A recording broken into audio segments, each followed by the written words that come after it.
I'm finding clever ways to camp out in the bush and still maintain some level of cleanliness. The balmy weather allowed me to take a swim on dusk at Solomon Town Beach and then rinse off with a beachside freshwater shower. As I sat there watching the sunset, I thought about how little we really need to be happy. I just sat there for a minute, taking in the beauty, being in the moment. The disappointment of all that energy wasted chasing work and Claire washed away. The next day I rode onwards towards Port Augusta. I wanted to drop in and see David and Jackie of O'Reilly's orchard on the way through. On the edge of the Wirraburra forest, they grow organic fruit and veggies on a 4-hectare block. I tried their dried fruit at the Seven Hill Market, and I'm intrigued by the idea of people living off the land.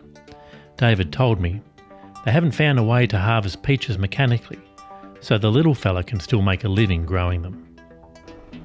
I then rode through the forest in search of a campsite on dusk.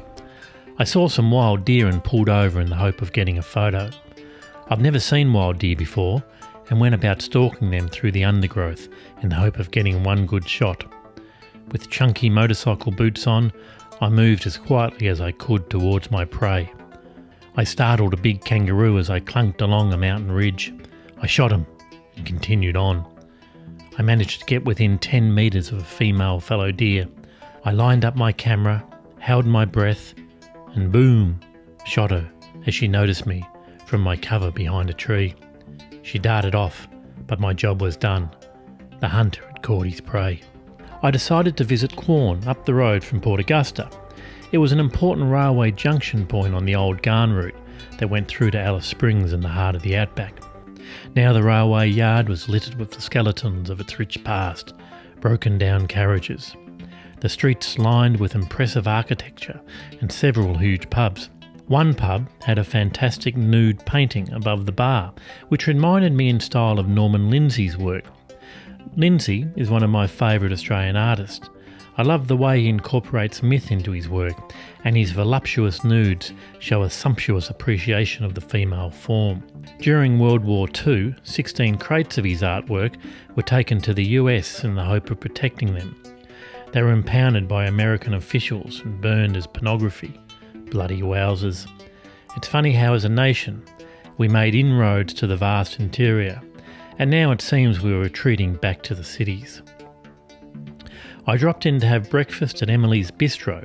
The building used to be an old emporium, which I suppose is like a supermarket of today. It still has remnants of that past. It was such a beautiful old building with antique jars lining the old shelves, the old pulley system that allowed money to be transferred to a central till, still attached to the ceiling. They let me go down into the basement where they had a creepy mannequin next to some baby cribs. As I photographed the surrounds with my back to him, I was kind of expecting him to come alive like in some horror movie. I met Emily, the owner of the business, and she invited me to visit Warren Gorge, a short distance out of town. It is home of a very rare yellow-footed rock wallaby, which has orangey yellow arms, legs and tail. I thought I'd found one and took a quick photo. It had one floppy ear, which I put down to inbreeding, but later checks online proved I'd photographed an imposter. The landscape out here is spectacular. Such contrast between the orange rocks, the white tree trunks and the green and grey foliage. Just stunning, like a Namatjira painting. When I grew up, my dad had Albert Namatjira landscape watercolours on the wall. They always looked alien to me, the contrasting outback colours. It's unbelievable to think that in 1957 he was the first Aboriginal ever to be granted citizenship. This allowed him to vote, build a house and buy booze. Before that, all Aboriginals were wards of the state. Emily invited me to meet some of her friends that night, which included my first Aboriginal of the trip. That may sound like a ridiculous statement, but the truth is, it isn't until you get out into these remote desert communities that you finally get to meet the original inhabitants. Naomi was of the Atnamutna tribe, who lived in the hills of the Flinders Ranges. I got on pretty well with Naomi. She was proud of her culture and had a great sense of humour. It was kind of refreshing because on the national news, one seems to only hear of Aboriginal problems.